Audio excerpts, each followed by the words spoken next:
Good evening all of you. तर आपण आपलं जे कालचं शाहिरी काव्य होतं ते कंटिन्यू करूयात. ठीक आहे. आपल्या लास्ट सेशनमध्ये आपण शाहिरी काव्य जो काही आहे त्याचा इतिहास एकंदरीत पाहिलेला होता. एक थोडंसं 5 मिनिट जे काही आहे ते आपण रिव्हिजन करून आपल्या ज्या आजच्या सेशनला सुरुवात करणार आहोत. ठीक आहे. तर आता जे शाहिरी वाङ्मय आहे किंवा शाहिरी काव्य आहे, तर महाराष्ट्रामध्ये त्यातल्या त्यात एकंदरीत जो संदर्भ येतो त्या संदर्भानुसार जे काही महत्त्वाचे शाहीर होऊन गेलेत आणि ते इतर काव्यापेक्षा किंवा इतर वाङ्मयापेक्षा कसे वेगळे ठरले आहेत, तर याचा जो काही आढावा आहे तो आढावा आपण याच्यामध्ये घेणार आहोत. ठीक आहे. तर सुरुवात करूयात. ठीक आहे. तर सांगा काय काय पॉईंट्स लास्ट सेशनमध्ये जे काही पॉईंट्स घेतले आहेत ते काय काय पॉईंट्स तुम्हाला आठवतात सांगा.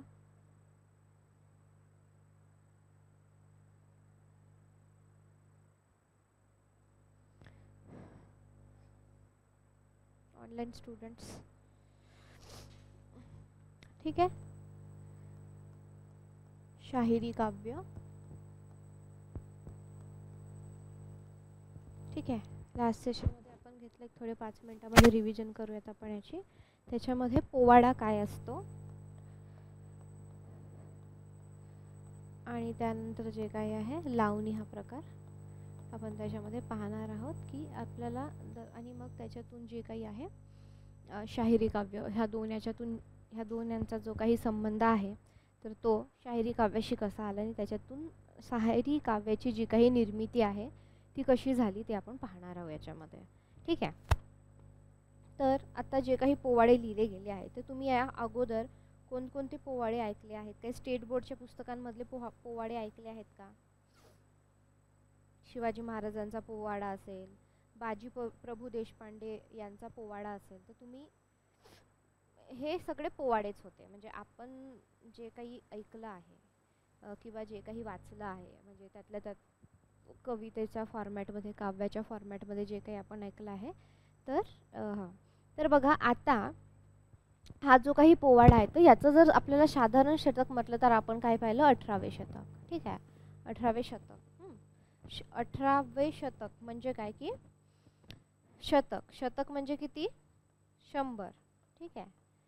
मग 18वे शतक म्हणजे जो 1800चा काळ होता. आपण म्हणतो ना 2000, मी 2000 साली जन्मलो, तर तो जो काही होता तो 1800चा काळ होता. म्हणजे 18वे शतक म्हणजे 100 आणि मग त्यानुसार जो काही तिथून पुढचा जो काही 100 वर्ष आहे 1800च्या पुढची जी काही म्हणजे 1801, 1802, 1803, 4, 5, 6 आणि तिथून पुढची जी काही 100 वर्ष आहे. ठीक आहे. तर बघा संतांच्या आणि पंडितांच्या कवितेपेक्षा अगदी वेगळं असं काव्य कविता जे काही आहे तर ते 18व्या शतकामध्ये लिहिली जाऊ लागली. तर आपण पाहिलं की जे काही 16वं शतक होतं, 15वं शतक, 14वं, तर त्याच्यामध्ये आपल्याला एकंदरीत काय दिसलं आहे की संत वाङ्मय खूप होतं. संत वाङ्मयामध्ये काय होतं की तुमच्या भक्ती चळवळीमध्ये मग अभंग असतील, अध्यात्म असेल, त्याचबरोबर काय आहे ओव्या, भारुडे, म्हणजे काय एकंदरीत काय परमेश्वरा संबंधित, संबंधित, अध्यात्मा संबंधित आपण जे काही आहे ते शतकं होते 16वे 17वे शतकं. पण त्यानंतरचा जो काही काळ आला म्हणजेच काय 18वं शतक उलटलं. ठीक आहे. तर त्याच्यामध्ये काय आहे की आपल्याला शाहिरी काव्य म्हणजे एक वेगळ्या वळणाची जी काही कविता आहे म्हणजे पंडिती काव्यांपेक्षा आणि संतांच्या काव्यापेक्षा वेगळं असं. तर आता जर आपण आता आपण 2025 मध्ये आहोत म्हणजे आपण कोणत्या शतकामध्ये आहोत? आता कोणत्या शतकामध्ये आहोत सांगा चॅटबॉक्समध्ये. तर काय आहे आत्ता जे काही गाणे बनतात आहे, गाणे असेल, कविता आहे, काव्य आहे, तर त्याच्यामध्ये खूप खूप आपल्याला काय पाहायला मिळतं, एक व्हेरिएशन पाहायला मिळतं. आता आपण काय रॅप सॉंग्स ऐकतो, रॅप सॉंग्स आहे, हिपहॉप, हे जे आता कल्चर आलेलं आहे, मिक्स, DJ, हे आधी होतं का नाही. तर जसजसा काळ बदलत गेला त्यानुसार ह्या ज्या काही सगळ्या कविता असेल, काव्य असेल, ह्या ज्या काही सगळ्या गोष्टी काय आहे बदलत गेलेल्या आपल्याला दिसून येतात. तर मग 18वं शतकसुद्धा काय होतं त्यांनी 18व्या शतकानी जे काही आहे ते एक वेगळं वळण घेतलं. ठीक आहे. Good evening all of you. ठीक आहे. ओके, ठीक आहे. तर आता शाहिरी काव्य किंवा शाहिरी कविता असा तिचा उल्लेख केला जातो. म्हणजे जर आपल्या डोळ्यासमोर शतकं आली तर आपल्याला जो काही एक अंदाज बांधता येतो. तर जेव्हा 18वं शतक म्हटलं तर ते 18व्या शतकात जर कोणतं काव्य कविता निर्माण झाली असेल किंवा जन्माला आली असेल तर ते आहे 18वं शतक. त्याच्यामुळे हे 18वं शतक यासाठी आपल्याला अत्यंत महत्त्वाचं ठरतं. आपल्याला हे डिस्ट्रीब्युशन झालं पाहिजे की 16वं 17वं शतक एक संत वाङ्मय पंडिती काव्य पण आपण पाहणार आहोत. तर हे या कसं होतं. आता त्याच्यामध्ये आपण काय बघणार आहोत की राम जोशी, अनंत फंदी, सगन भाऊ, प्रभाकर, होनाजी बाळा, आपण हे यांच्याविषयी जी काही आहे त्याच्यामध्ये माहिती पाहणार आहोत. काय तुम्ही जर पेपर पाहिले असेल, राम जोशी, त्यानंतर अनंत फंदी, त्यानंतर काय आहे होनाजी बाळा, परसराम, तर हे जे काही तुम्ही जर पेपर पाहिले तर सारखे आपल्याला शाहिरी काव्यामध्ये यांवर आपल्याला प्रश्न विचारलेले आहेत. तर याच्यासाठी हा जो काही घटक आहे आपला 8व्या घटकामधला आहे शाहिरी काव्य. तर ह्या 8वा घटक आपल्याला महत्त्वाचा आहे, कारण म्हणजे त्यातलं त्यात शाहिरी काव्य महत्त्वाचं आहे, कारण आपल्याला दरवर्षी 1-2 प्रश्न जे काही आहे तर ह्या उपघटकावर आपल्याला पाहायला मिळतात. आता होनाजी बाळा असेल, परशुराम आणि हे जे काही सगळे आहे अनंत फंदी, याला आपण डिटेलमध्ये बघणार आहोत की कोणाचा कोणता काळ होता, कोणी काय काय लिहिलेलं आहे, कोणाचं काय काय योगदान राहिलेलं आहे, हे जे काही आहे तर आपण याला डिटेलमध्ये पाहणार आहोत. तर आता या शायरांच्या लेखणीतून आणि वाणीतून जे काही निघलेले हे जे काही काव्य होतं त्यांनी म्हटलेलं, तर ते डफ आणि तुंतुण्यांच्या साह्यांनी काय केलेलं आहे, त्यांनी लोकांचं रंजन केलेलं आहे. तर कोणते कोणतं लोकवाद्य त्यांनी वापरलेले आहे, डफ आणि काय आहे तुंतुणे.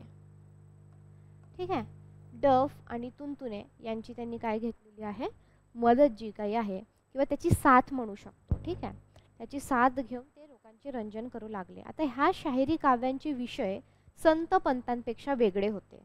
म्हणजे आपल्याला माहित आहे की आणि त्यांच्या ज्या काही प्रेरणा होत्या त्याही वेगळ्या होत्या. जसं आपण संत साहित्यामध्ये मागे पाहिलं, म्हणजे आपण हे कसं लिंक लावूनच शिकतोय सगळं. त्याच्यामध्ये पंडिती काव्य जर आपण नंतर घेऊ, ठीक आहे, ते एकदम एका सेशनमध्ये ते होऊन जाईल आपलं पंडिती काव्य. तर बघा आता इकडे लक्ष द्यायचं आहे व्यवस्थित. तर आपल्याला माहिती आहे की जे संत साहित्य किंवा जे संत काव्य होतं, संतांचं अभंग होतं, अध्यात्म होतं, तर त्याचं जी काही प्रेरणा आहे ती खूप वेगळी होती. त्यांची प्रेरणा होती की बाबा लोकांना, जनसामान्यांना सोप्या भाषेमध्ये काय परमार्थ कळावा, ईश्वर भक्ती कळावी, मोक्षप्राप्ती व्हावी. तर हे सगळं जे काही आहे त्याच्यासाठी सगळे संत एकत्र आले. मग त्याच्यातून वेगळे संप्रदाय आणि मग त्याच्यातून अभंगांची निर्मिती झाली, ओव्या असतील, भारुडे असतील. पण हे जे काही शाहीर होते तर यांच्या प्रेरणाही वेगळ्या होत्या आणि संत पंतांच्या लिखाणापेक्षा काय होतं, यांचं जे लिखाण आहे ते वेगळं होतं. आता संतांनी लोकजीवनाला आणि लोकमानसाला ईश्वर भक्ती शिकवली. ते समाजभिमुखही बनले, पण त्यांची दृष्टी परमार्थ प्रवणच होती. कोणाची? संतांची. ठीक आहे. आता पंचमहाकाव्यातील विविध विषय आणि संकेत घेऊन लौकिकाचा रंग देण्याचा प्रयत्न काय केला, पंडितांनी केला. म्हणजे पंडितांनी काय केलं की बाबा जे आपण ते पंडिती काव्यामध्ये बघणार आहे, पण थोडक्यामध्ये सांगायचं झालं तर त्यांनी काय केलेलं आहे की जे काही ज्ञान होतं संस्कृतमध्ये, तर त्यांनी जस्ट त्याचं कॉपी पेस्ट केलेलं आहे. म्हणजे त्यांनी संस्कृत घेऊन ते मराठीत लिहिले, पण ती भाषाही खूप अवजड होती किंवा ती भाषा कशी होती, संस्कृत प्रचूर होती. संस्कृत प्रचूर म्हणजे संस्कृतने प्रभावित झालेली किंवा संस्कृतासारखी क्लिष्ट किंवा त्याच्यामध्ये भरपूर येणारे संस्कृत जे काही आहे ते शब्द, त्याच्यामुळे काय झालेलं आहे, ते संस्कृत प्रचूर झालेली आहे. आता कालविपर्यासारखे दोष पत्करून तत्कालिक समाज जीवनाच्या काही कक्षांनाही त्यांनी स्पर्श केलेला दिसतो. जेव्हा आपण शाहिरी वाङ्मय त्याच्यातल्या त्यात पोवाडा असेल, लावणी असेल, ते आपण पाहिलं तेव्हा. तर आता त्यांची जे शब्द आणि जे काही अलंकार वापरण्याचं जी काही सक्ती होती की आम्हाला अलंकारितकृत भाषा पाहिजे, आम्हाला वृत्तांमध्येच लिहायचं आहे, तर याच्यामुळं मग काय झालं की ते थोडंसं अरसिक व्हायला लागलं आणि जे पंडिती काव्य आहे ते कुठेतरी काय झालं, मागे पडलं किंवा ते काय झालं, शब्दजालामध्ये बुडून गेल्यामुळे पंडित त्याच्यामुळे ते त्यांचं जे काही पंडिती काव्य आहे किंवा जे पंडिती वाङ्मय आहे ते कुठेतरी काळाच्या योगामध्ये मागे पडलं. आता शाहीर जे होते तर त्यांचं मात्र तसं झालेलं नाही. शाहीर लोकजीवनात पुरते समरसले होते. आध्यात्मिकतेचा त्यांना थोडाफार स्पर्श झालेला होता, तरी तो त्यांच्या स्थायी भाव नक्कीच नव्हता. म्हणजे काय फक्त परमार्थ सांगणं, अध्यात्म सांगणं असं नव्हतंच. थोडाफार होता त्याला स्पर्श, आपण म्हणतो ना थोडाफार टच होता, याचा टच आहे त्याचा टच आहे तशा सारखं. आता आपल्याला म्हणजे विविध प्रसंग, समोर जीवावर उदार होऊन पराक्रम करणारे वीरपुरुष आणि आपल्या रूप सौंदर्याने मोह घालणाऱ्या रूपयौवना जे काही आहे त्यांच्या काव्यातून जे काही आहे, कवितेतून जे काही आहे प्रकट झाल्या. म्हणजे मग त्याच्यामध्येच ते शाहिरी काव्य ते दोन भागांमध्ये, त्याने दोन यांचं मिळून काय होतं मग शाहिरी काव्य होतं. ठीक आहे. भोवतालच्या वातावरणातील जो काही रंगेलपणा आहे त्यातून प्रत्ययाला येणारे जे काही असंख्य प्रसंग आहे, तर ह्या साऱ्यातून काय झालेलं आहे, शाहिरांची जी काही कविता आहे जन्माला आली.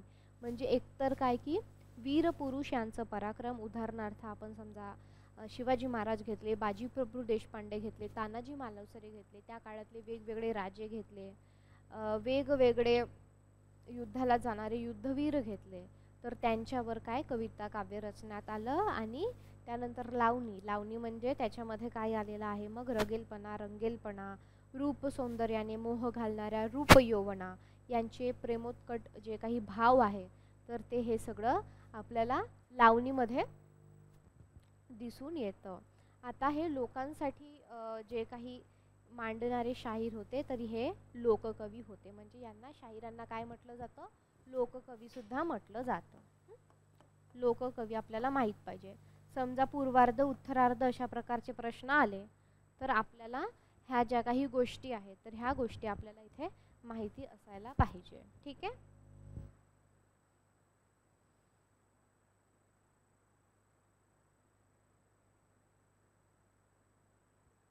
काय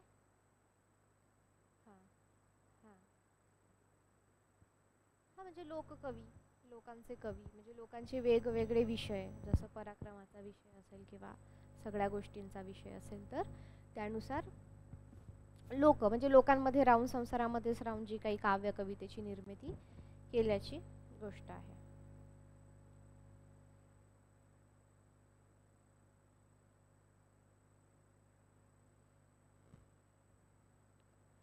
ठीक आहे. आता बघा, हे शाहीर हे जे काही नाव आहे हे कुठून आलं, कसं आलं, त्याची उत्पत्ती वगैरे थोडक्यामध्ये बघू. झालं सगळ्यांचं लिहून, आता मी रप करते. ओके.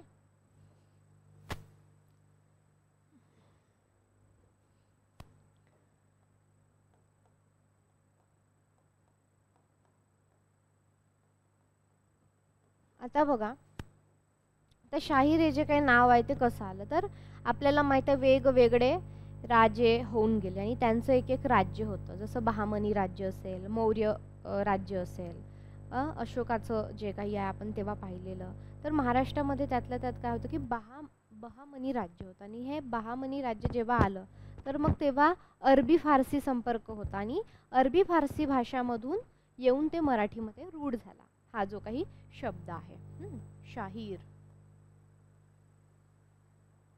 हे काय अरबी फारसी शब्दांमध्ये येऊन तो रूढ झाला. त्याचं जे मूळ आहे ते कुठे आहे, अरबी आणि फारसी शब्दामध्ये.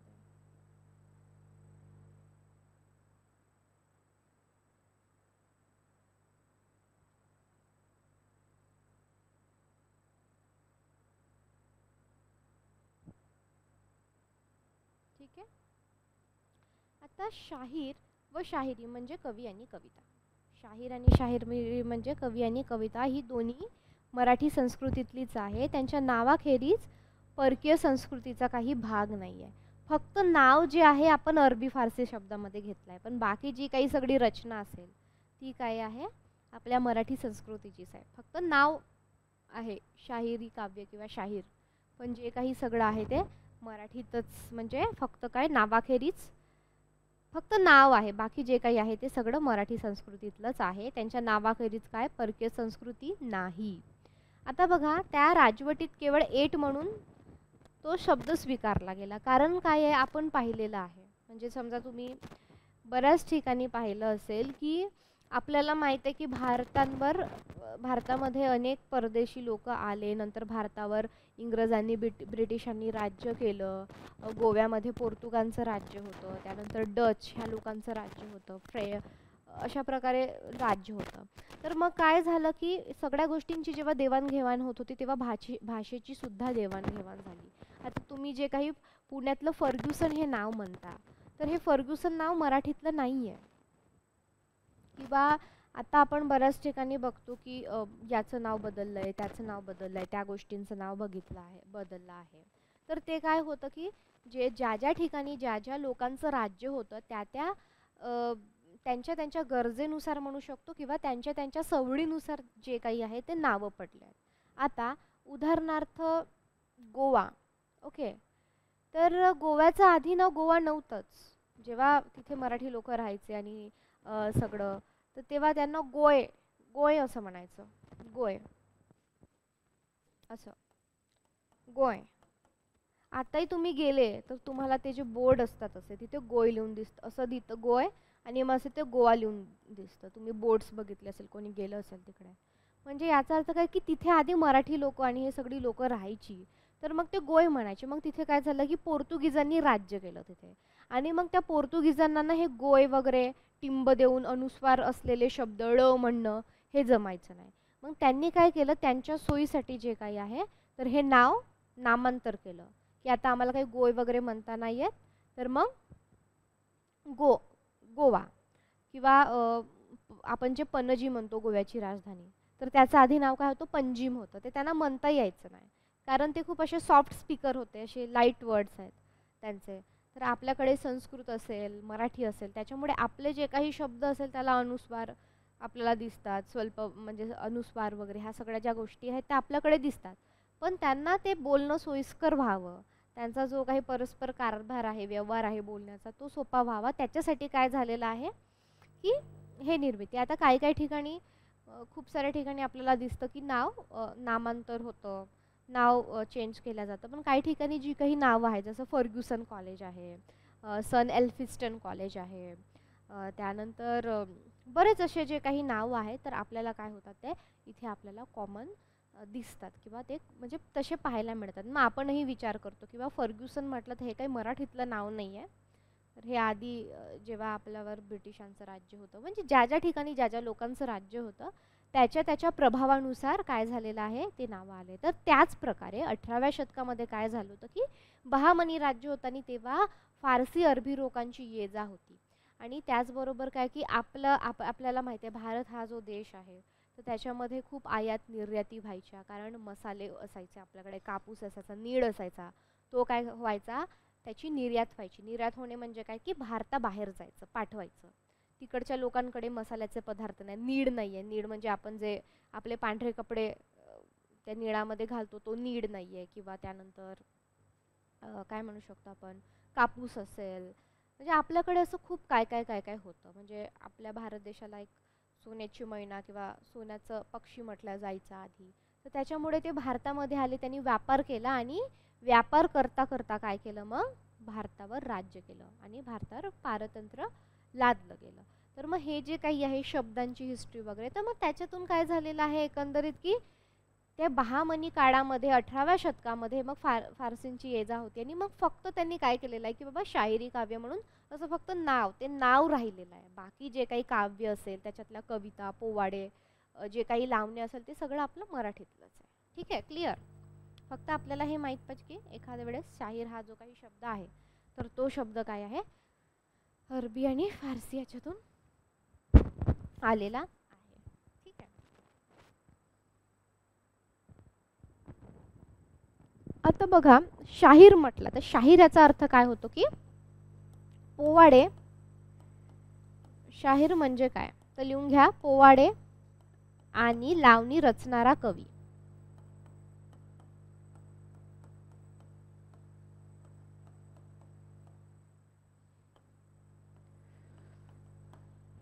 पोवाडे आणि लावणी रचणारा कवी.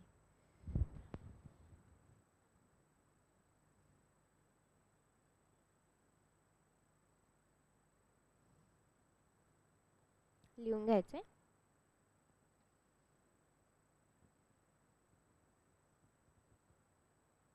ठीक आहे. आता हे जे काही शाहीर होते त्यांना जीवनाची प्रचंड आसक्ती होती, संसाराची लालसा होती. म्हणजे संसार जे काही करायचं ते संसारात राहूनच करायचं आहे, संसाराची लालसा होती आणि पराक्रमाची बेहोशी होती. जे एखाद्याने पराक्रम केलेला आहे तर तो गाजवावा, तो लिहावा, हे म्हणजे पराक्रमाची बेहोशी होती. त्यामुळे समकालीन जीवनाचा जो काही प्रत्यय आहे तो आपल्याला शाहिरी कवीतून पुरेपूर येतो. म्हणजे आपण जसं म्हणतो एखादं काव्य असेल, एखादी कविता असेल, एखादं वाङ्मय असेल, आपण जेव्हा ते वाचतो तर तेव्हा आपल्याला काय येते का तो काळ कसा होतो. म्हणजे त्यांचा उद्देश असा नसतो की आम्हाला तो काळ तुम्हाला दाखवायचा आहे, पण तो त्या काळातलं ते असल्यामुळं आपल्याला काय त्याची प्रचिती येते की त्या काळामध्ये हे व्हायचं, असं असं व्हायचं, अशा अशा प्रथा होत्या, असे असे कपडे होते किंवा काय होतं, त्यांचा पोशाख होता. जसं की तुम्ही आता म्हणजे काही पुस्तकं वाचले तर तुम्हाला त्या त्या काळाची किंवा त्या त्या परिस्थितीची जाणीव होते त्याच्यातून, म्हणजे त्या काव्यातून, त्या वाङ्मयातून. तर संत आणि पंडित कवितेतून काही अपवाद जर आपण वगळला तर समकालीन जीवनाचा असा पुरेपूर प्रत्यय येत नाही आपल्याला. म्हणून मना अदवंत असे म्हणतात. तर आता आपण जेव्हा शायरी काव्य वगैरे सगळं वाचतो तर आपल्याला काही अभ्यासक महत्त्वाचे, कारण आपल्याला पेपरमध्ये मतं विचारली जातात. ठीक आहे, मग हे मना अदवंत. ठीक आहे, आता हे एक अभ्यासक आहेत. यांचं पुस्तक पण आहे पैंजण नावाचं. पैंजण नावाचं यांचं एक पुस्तक आहे. तर त्या पैंजणमध्ये ना हे सगळं दिलेलं आहे. सगन भाऊची माहिती असेल, अनंत फंदीची माहिती असेल, होनाजी बाळा. तुम्हाला जर पॉसिबल झालं तर छोटूसं पुस्तक आहे 100-200 पानांचं, तर तुम्ही वाचू शकता. तुम्हाला डिटेलमध्ये आपण ते क्लासमध्ये सगळं घेणारच आहे, याच्यात नोट्स पण तुम्हाला मिळतील सगळं. तर ते काय करायचं आहे की पैंजण म्हणून पुस्तक आहे, म ना अदवंत यांचं पैंजण. आणि हे अभ्यासक आहेत, लेखक आहेत. ठीक आहे, पैंजण नावाचं जे काही आहे त्यांचं पुस्तक आहे यांचं. ठीक आहे, तर आता त्यांचं काय म्हणणं आहे तर बघा, तर ते म्हणतात की संत काव्य महाराष्ट्राच्या आध्यात्मिक जीवनाचे प्रतिबिंब असले तरी शाहिरी काव्य महाराष्ट्राची राजकीय आणि सामाजिक जीवनाचे प्रतिबिंब आहे. म्हणजे त्यांनी काय, संत काव्य कशाचं होतं, हे आध्यात्मिक जीवनाचं प्रतिबिंब. प्रतिबिंब म्हणजे काय, एक पडछाई, एक अशी सावली सारखी, असं म्हणजे पडछाई जे म्हणतो ना आपण तशासारखं असं. तर हे काय, अध्यात्माविषयी होतं किंवा आध्यात्मिक होतं. पण हे जे काही शाहिरी काव्य आहे, शाहिरी काव्य कशा संदर्भात होतं, राजकीय आणि सामाजिक. राजकीय सामाजिक. आता राजकीय का, कारण हे सगळ्या लढाई पराक्रम जे काही आहे, राजे रजवाडे, तर हा सगळा राजकीय भाग आहे. आणि सामाजिक तर ते आपण बघणारच आहोत. ठीक आहे, तर हे मना अदवंत यांनी म्हटलेलं आहे. ठीक आहे,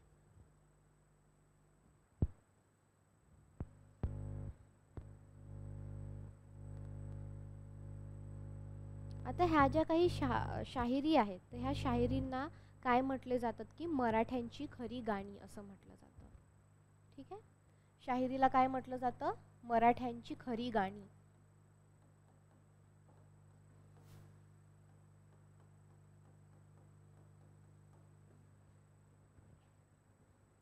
मराठ्यांची खरी गाणी जे काही आहे ते म्हटलं जातं.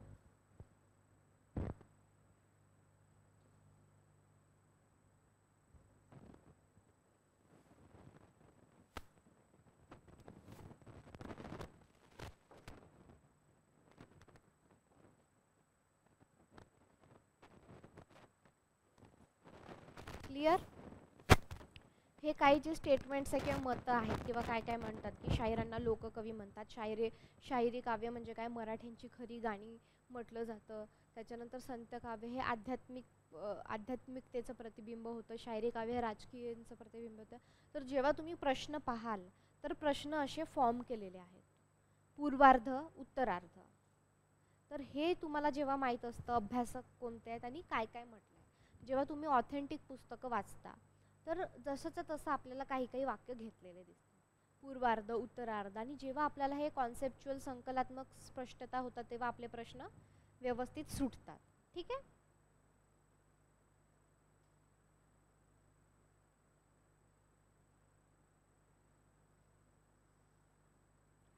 आता त्यानंतर जे काय आहे विपा दांडेकर, तर विपा दांडेकर नावाचे एक दुसरे अभ्यासक आहेत, ते काय म्हणतात आपण बघूया. ठीक आहे, विपा दांडेकर. आता विपा दांडेकर काय म्हणतात आपण बघूया. तर विपा दांडेकर असे म्हणतात की मराठ्यांचे मनगट, मराठ्यांचे मन, मराठ्यांच्या भावभावना, मराठ्यांचे आचार विचार आणि मराठ्यांचा पोशाख आणि मराठ्यांचा मानधनी मोठेपणा, ह्या सर्वांचे प्रतिबिंब जे काही आहे लावण्यांमध्ये आणि पोवाड्यांमध्ये उतरलेले उत्तम प्रकारे दिसते, असं त्यांचं म्हणणं होतं विपा दांडेकर यांचं. ठीक आहे, आता आपण डिटेलमध्ये पोवाडा बघणार आहोत. ठीक आहे, आता हे तुम्हाला समजलं शाहिरी काव्य. आता बघा, शाहिरी काव्य म्हणजे काय की पोवाडा आणि लावणी यांचं जे काही मिळून जे दोन्ही मिळून जे काही आहे तर ते आहे शाहिरी काव्य. आता त्या शाहिरी काव्यामधला आपण पहिला भाग बघणार आहोत पोवाडा, नंतर बघणार आहोत लावणी. ठीक आहे, तर आता आपण बघूया पोवाडा.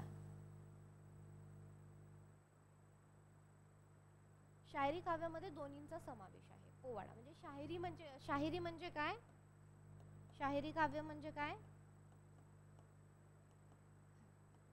पोवाडा अधिक लावणी म्हणजे शाहिरी काव्य. तर आपण आता त्याच्यातलं काय बघणार आहोत, पोवाडा. ठीक आहे, चला आता पोवाडा. एखादा पोवाडा तुम्हाला माहिती आहे का, जे तुम्ही स्टेट बोर्डच्या मराठीच्या पुस्तकामध्ये पाहिलेला असेल, कधी ऐकला असेल, असं एखादा आठवतो का पोवाडा? सांगा बरं, चॅट बॉक्समध्ये सांगायचं आहे सगळ्यांनी. एखादा पोवाडा सांगा, आठवतो का काही वाचलेला, ऐकलेला?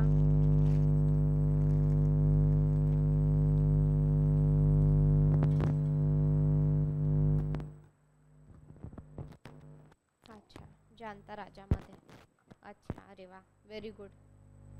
तर आपण हां, तर बरेच जे काही पोवाडे आहे ते आपल्याला शिवाजी महाराजांवर दिसून येतात. बाजीप्रभू देशपांडे यांचं नाव तुम्ही ऐकलं असेल. हां, बाबासाहेब पुरंदर हे अभ्यासक होते शिवाजी महाराजांच्या, म्हणजे त्यांनी चरित्र लिहिलेलं आहे बाबासाहेब पुरंदर यांनी. ठीक आहे, तर बघा आता जेव्हा आपण शाहिरी काव्य म्हणतो तर हे दोन अंग आहेत, एक आहे पोवाडा आणि दुसरा आहे लावणी. तर आता पोवाडा म्हणजे काय, याचा साधा सोपा सरळ अर्थ जर आपण घेतला, ठीक आहे, शिवाजी अवतरले जगती, हां, मर्द मराठा वीर शिवाजी, हो बरोबर आहे, तो सुद्धा एक पोवाडा आहे. आपल्याला तुम्हाला बऱ्याच जणांना स्टेट बोर्डमध्ये असेल की मर्द मराठा वीर शिवाजी, शिवाजी अवतरले जगती नावाचा एक पोवाडा होता आणि तुम्ही बऱ्याचदा ऐकलेही असेल, शिवजयंती असेल किंवा इथं कुठे. तर बघा आता पोवाडा म्हणजे नेमकं काय. तर पोवाडा म्हणजे वीरांच्या पराक्रमाचे, विद्वानांच्या बुद्धिमत्तेचे आणि सामर्थ्याचे, गुणकौशल्याचे काव्यात्मक वर्णन. म्हणजे एखादा राजा आहे, तो किती वीर होता, तो किती पराक्रमी होता, त्याच्या बुद्धी. आता एखादा वीर गोष्टी करायचे, पराक्रम करायचे, तर त्याला काही डोक्याचं खेळ खेळावं लागणार आहे, जसं की राजकारण आहे. ते सगळं काय आहे, तुम्हाला तिथे काय डोकं चालवावं लागतं, राजनीती करावी लागते. तसं एका राजाला सुद्धा जेव्हा आपण राजाचा पराक्रम बघतो की इथं लढाई करायची, अशी लढाई करायची आहे, गनिमी कावा करायचा आहे, तर हे काय आहे सगळं, इथे बुद्धी तुम्हाला चालवावी लागते. म्हणून काय, विद्वानांच्या बुद्धिमत्तेचे आणि त्याचं सामर्थ्य आणि त्याचं गुण आणि कौशल्य. गुण कौशल्यामध्ये काय, तर समजा फक्त आता शिवाजी महाराज सगळ्यांना माहीत असल्यामुळे शिवाजी महाराज, तर त्यांना लहानपणापासूनच काय तलवार कशी चालवावी, बाकी इतर गोष्टी काय असतील, तर याचं काय झालेलं होतं, प्रशिक्षण झालेलं होतं. म्हणजे काय, त्यांचे गुण, त्यांचे म्हणजे इतर सुद्धा गुण, ज्यांना कोणाला थोडंफार म्हणजे असं सांगते फक्त, आता लगेच वाचण्याची गरज नाही, पण असं छोटंसं पुस्तक आहे 70-80 पानाचं, शिवाजी कोण होता म्हणून, अगदी 50 रुपयाचं आहे पुस्तक. इतकं छोटंसं आहे, एका दिवसात वाचून आलं. तर ज्यांना कोणाला शिवाजी महाराज जाणून घ्यायचे आहेत की शिवाजी महाराज कसे होते, म्हणजे आता बरेच जण सांगतात की हे ते, किंवा त्यांचं नाव वापरून जो काही धार्मिक द्वेष निर्माण केला जातो, हे अत्यंत चुकीचं आहे. की मग शिवाजी महाराज कसे भगवे होते, कसे हिंदू होते वगैरे. तर आपण आधी ते पुस्तक वाचलं पाहिजे. की आपल्याला माहीत आहे शिवाजी महाराजांचे जे काही सहकारी होते ते शिवाजी महाराजांचे जास्तीत जास्त सहकारी जे काही होते ते मुसलमान होते, मुस्लिम होते. तर हे सगळं जे काही आहे व्यवस्थितपणे त्यांची स्त्रियांवर असणारी जे काही आदर होता स्त्रियांविषयी, त्यांनी त्यांच्यासाठी काय काय केलेलं आहे, त्यांचे जे काही मुस्लिम सहकारी होते त्यांच्याशी त्यांचं नातं कसं होतं, आणि आपण शिवाजी महाराजांचं नाव वापरून हिंदू मुस्लिममध्ये की बाबा मुसलमान लोक असे असतात किंवा जे काही द्वेष पसरवण्याचं काम काही ठराविक लोक करतात, तर ह्यांच्यासाठी हे जे एक पुस्तक आहे की शिवाजी खरंच कोण होता, शिवाजी कोण होता असं नावाचं पुस्तक आहे. पानसरे, गोविंद पानसरे यांचं पुस्तक आहे शिवाजी कोण होता. तर ते नक्कीच तुम्ही वाचायला पाहिजे. म्हणजे ज्यांना काहीच माहीत नाही बाबा शिवाजी महाराजांचं, नुसतं शिवजयंतीला जायचं, नाचायचं, त्यांच्या प्रोग्राम हे करायचं, तर ते खऱ्या अर्थाने काय आपण शिवजयंती किंवा शिवाजी महाराजांना मानवंदना त्यांनी होऊ शकत नाही. ते पुस्तक वाचा. तुमचे जे काही प्रत्येक गोष्टीबद्दलचे जे काही तुम्हाला माहीत नसेल किंवा काही गैरसमज असेल तर त्या पुस्तकाच्या आधाराने खूप नावाजलेलं पुस्तक आहे. एकदम लहान पुस्तक आहे. म्हणजे तुम्ही जर म्हटलं की आता मॅडम आम्ही आता छान अभ्यास केलेला आहे सोमवार ते शनिवार, आणि आता मी रविवारी नको, आता मला मराठीचा वगैरे अभ्यास आहे, तुम्ही म्हणजे जर तुम्ही ठरवलं की फक्त मी रविवारी लायब्ररीला जाणे, सकाळपासून संध्याकाळ बसले आणि ते इंटरेस्टिंग पण आहे, म्हणजे पटपट पटपट एक एक पान समजा, आणि भाषा अत्यंत सोपी भाषा आहे. कारण ते मी वाचलेलं आहे, माझ्याकडे आहे ते पुस्तक, तर तुम्ही ते वाचू शकता ते पुस्तक. ठीक आहे.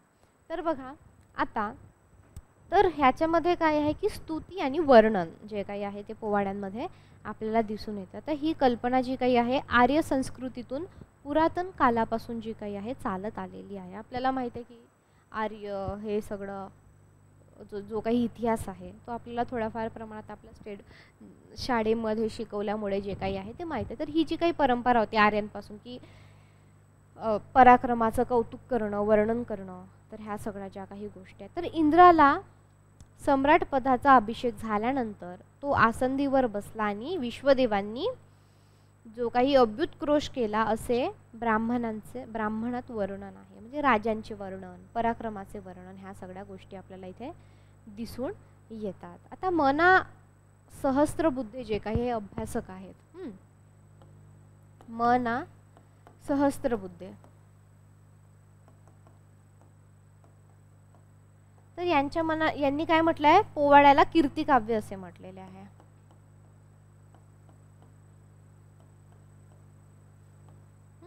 पोवाड्यास यांनी काय म्हटलेलं, कीर्तिकाव्य. असा डायरेक्ट प्रश्न येऊ शकतो की पोवाड्यास कीर्तिकाव्य कोणी म्हटलेले आहे.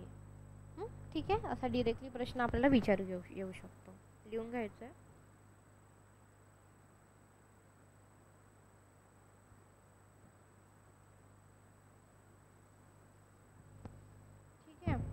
आता बघा, मनुष्य देह व त्याच्या संबंधाने अंगतूक झालेले अभिमान आणि आसक्ती याच्या मोहातून पलीकडे जाऊ शकणारा जो काही असतो तो वीर असतो, आणि अशा वीरांचे पोवाडे गायले जाणे हे स्वाभाविकच म्हणता येईल. तर मराठी साहित्य समालोचनकार ज्याला म्हणतात त्यांचं नाव आहे V.C. सरवटे. ठीक आहे, मराठी साहित्याचे समालोचनकार लिहून घ्यायचं आहे. मराठी साहित्य समालोचनकार आपल्याला माहित पाहिजे. मराठी साहित्य समालोचनकार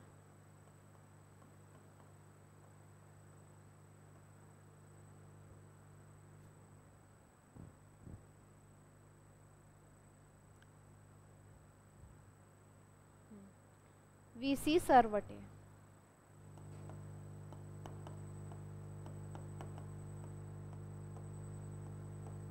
ठीक आहे, मराठी साहित्य समालोचनकार V.C. सरवटे.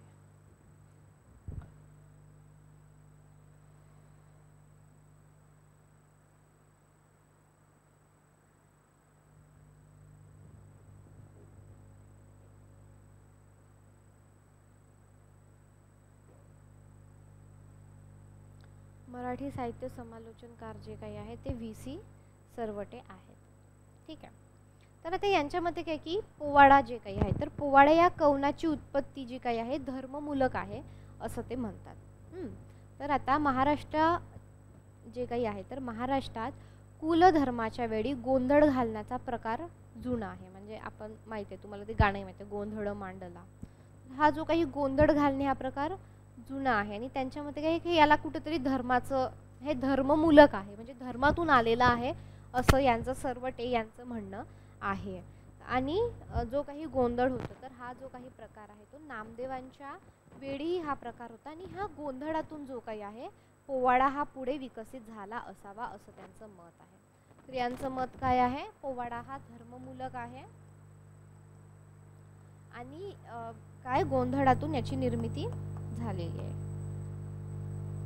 गोंधळ माहिती आहे ना सगळ्यांना, गोंधळातून निर्मिती जे काही आहे ते झाली किंवा त्याचं प्रेरणास्थान किंवा त्यातला म्हणजे विकसित झाला त्याच्या पुढे. आता याचं कारण असं आहे की जी काही पोवाड्यांची रचना आहे तर ती गोंधळांच्या कथा निवेदनासारखी असते. म्हणजे जशी एखादे कथा निवेदन म्हणजे काय की कथा आपण जशी सांगतो की बाबा एक आजी होती, एक गाव होतं, एक म्हातारी होती, मग तिच्या घरी बोरीचं झाड होतं, मग वाराची झुळूक आली का बोरे पडायची, म्हणजे हे याला निवेदन म्हणतात. म्हणजे सांगणे, निवेदन म्हणजे निवेदनाचा सोपा अर्थ काय आहे, सांगणे. ठीक आहे. तर मग काय की जसं की गोंधळ किंवा त्यातल्या त्यात गोंधळामध्ये एक कथा सांगितली जाते किंवा कथा निवेदन असतो त्यात, तशीच काय आहे पोवाड्याची जी काही रचना आहे तर हे गोंधळाच्या कथा निवेदनासारखी असते. आणि गोंधळामध्ये प्रथम मोठ्या देवतेचे नमन, नंतर काही कथाभाग आणि त्यात पोवाडे म्हणून मोठ्यांची चरित्रे सांगितलेली असत. ठीक आहे. तो गोंधळाचा क्रम बघू कसा आहे. ठीक आहे. जसं आपण मागच्या वर्षीचे म्हणजे आता ते आपण घेणार आहोत, आपण लावणी किंवा इतर ह्या सगळ्या गोष्टी बघणार आहोत, लोककला वगैरे. तर त्याच्यामध्ये बऱ्याच लोककलांमध्ये आपल्याला असं दिसतं की जसं की लावणी आहे, इतर गोष्टी आहेत, तर त्याच्यामध्ये आधी काय केलेलं आहे, परमेश्वरास नमन केलं आहे. म्हणजे कुठं गणपतीला केलं आहे, म्हणजे ज्यांची जे जे मान्यता आहे ज्या ज्या देवांची, तर तिथे आपल्याला एक असं दिसून आलं आहे की त्यांचं नमन करून मग ते गोंधळ असेल किंवा इतर गोष्टी आहेत. तर आता गोंधळात आधी काय होतं आपण ते बघूया आता थोडंसं. गोंधळ का बघतोय, कारण एक असा समज आहे की गोंधळातून सुद्धा हे झालेलं असावं, पोवाड्याची निर्मिती झालेली असावी. तर काय आहे की मोठ्या देवतेचे नमन असते इथे पहिले, मोठ्या देवतेचे नमन किंवा देवतेचे नमन, आता जी त्यांना महत्त्वाची वाटते तेच ना, देवतेचे नमन. नंतर कथाभाग सांगितला जातो, म्हणजे एखादी कथा घेऊन कथाभाग किंवा कथा निवेदन किंवा कथाभाग सांगितला जातो. ठीक आहे. आणि त्यानंतर काय होतं की व त्यात पोवाडे म्हणून मोठ्यांची चरित्रे सांगितली जातात. आणि नंतरची स्टेप काय आहे, मोठ्यांची चरित्रे म्हणजे मोठे आता त्यांच्यानुसार जे कोणी असेल ते, असा हा याचा गोंधळाचा क्रम आहे. नंतर तो म्हणजे नंतर काळानुसार आणि ह्या सगळ्या गोष्टीनंतर सगळ्याच गोष्टींचं स्वरूप बदललेलं आहे आपल्याला माहिती आहे. ठीक आहे. आता बघा, आता पोवाड्यामध्ये काय होतं की पोवाड्यात गोंधळीतला नमनाचा प्राथमिक भाग आहे ना तो सारखा राहिला, हे गोंधळाचं झालं. आता पोवाड्यामध्ये काय आहे, हा जो हा आहे ना हे सारखं राहिलेलं आहे, म्हणजे नमनचा भाग जो काही आहे तो सारखा राहिलेला आहे. ठीक आहे. बाकी सगळं बदललं असलं तरी काय आहे, नमन. तुम्हाला असं विचारलं प्रश्न की गोंधळ आणि पोवाड्यामध्ये खालीलपैकी कोणते साम्य आढळते, तर काय आहे, सुरुवातीचा जो काही नमन करण्याचा भाग आहे हा देवतेचे नमन, तर तो देवतेचे नमन असेल किंवा नमन करण्याचा जो काही भाग आहे तो प्राथमिक भाग थोडाफार असं काही जशाचा तसं नाही पण थोडाफार जो काही आहे तो कायम राहिला. पुढे पुराण कथा गेली आणि विद्यमान व्यक्तींची चरित्र आणि पराक्रम वर्णनला प्राप्त होत गेले. मग याच्यामध्ये काय झालं की म्हणजे असं म्हटलं जातं की इथून याची निर्मिती झाली ना, तर बघ नमन सारखं राहिलं आणि मग हे गळून पडलं आणि मग हे इथं चरित्र सांगणं असेल किंवा पराक्रम सांगणं असेल, तर ह्या ज्या काही सगळ्या गोष्टी आहेत त्या ह्याच्यामध्ये आलेल्या आपल्याला दिसतात. ठीक आहे.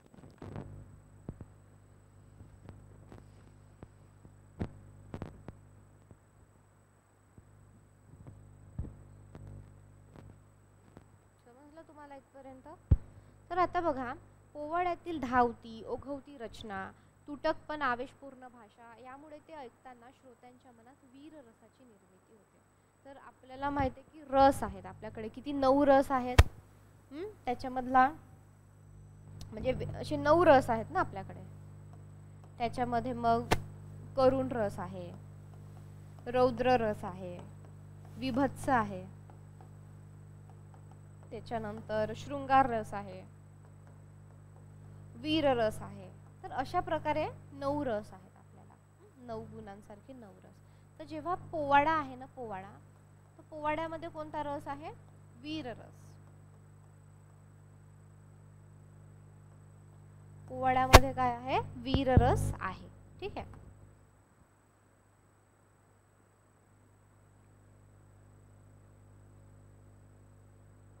आता पोवाडा हे केवळ श्राव्य काव्य नव्हे तर ते दृश्य काव्य आहे असं विका राजवाडे यांचं मत असून त्यांनी जे काही पोवाड्याला चंपू काव्य असे म्हटलंय. म्हणजे काय फक्त ऐकण्याचं आहे का? नाही. पोवाडा असं म्हणजे दृश्य काव्य म्हणजे आता मी म्हटलं की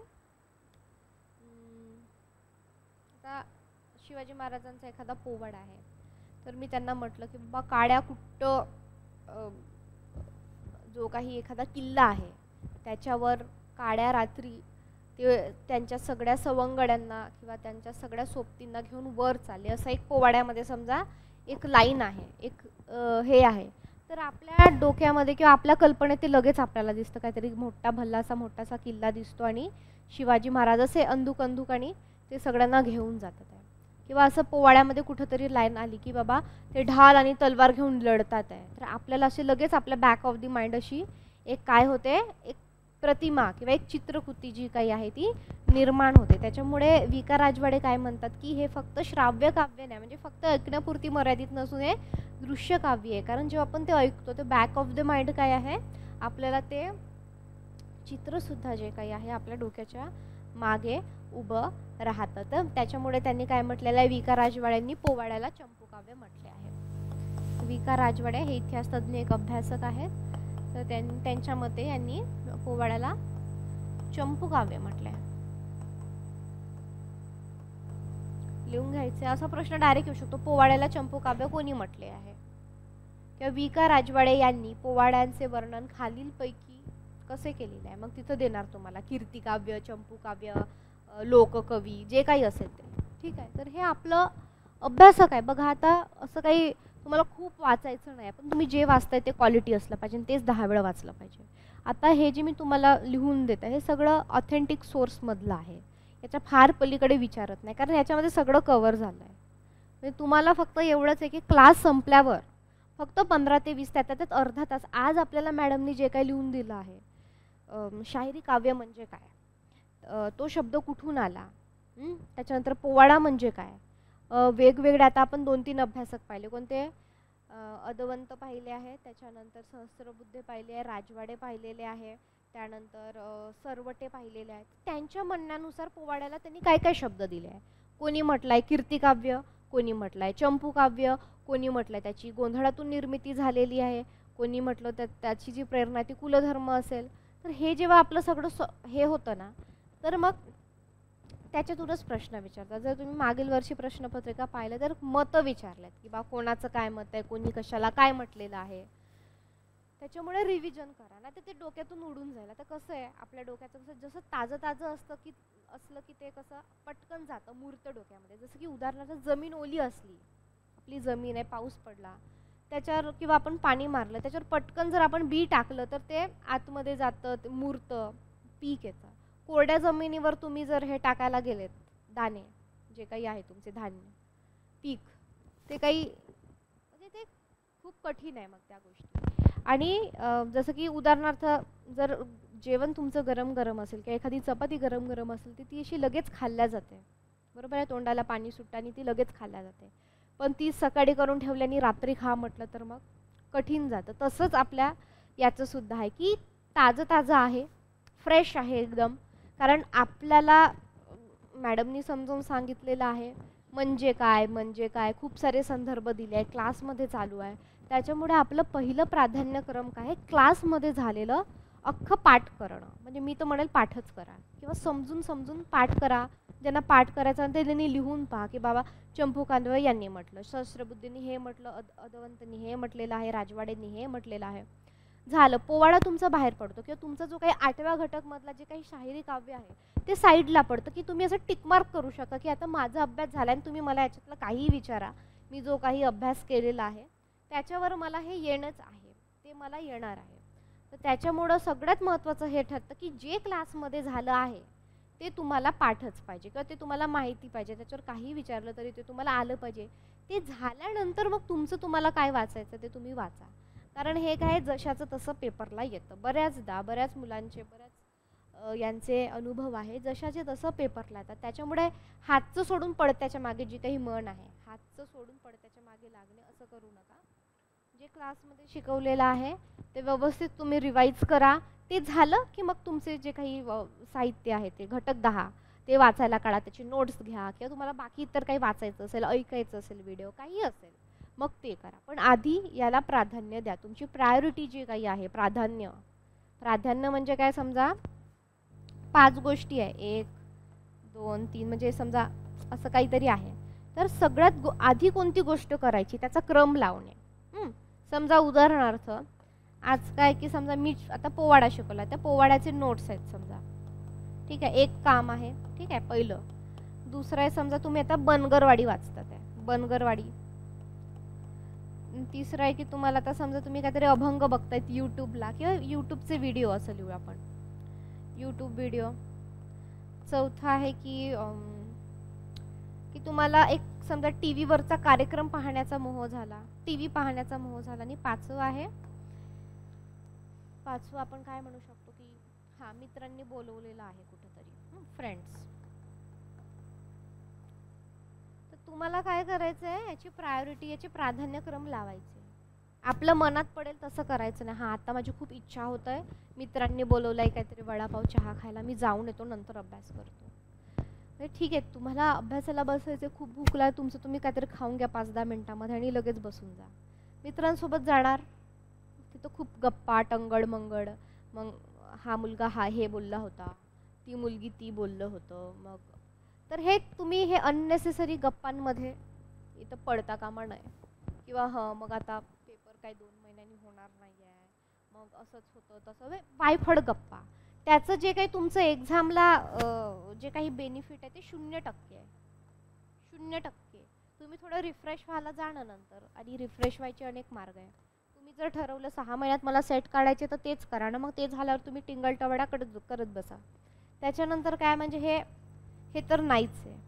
मग आता सगळ्यात महत्त्वाचं आपलं पहिल्या नंबरचं काम काय असेल, समजा आता क्लास सुटला, तुम्हाला काही भूक लागली आहे, फ्रेश व्हायचं, थोडं चहा पाणी पिऊन, नाश्ता करून, जेवण करून, जे काही असेल ते तुमचं घरी कोणी घरी असेल, कोणी लायब्ररीला अभ्यास करत असेल तर घरी जाऊन फ्रेश होऊन थोडासा एक 15-20 मिनिटाचा ब्रेक घेऊन हे अभ्यासाला बसायचं. हे कंप्लीट झालं, ज्याचा त्याचा प्रत्येकांचा वेळ असतो.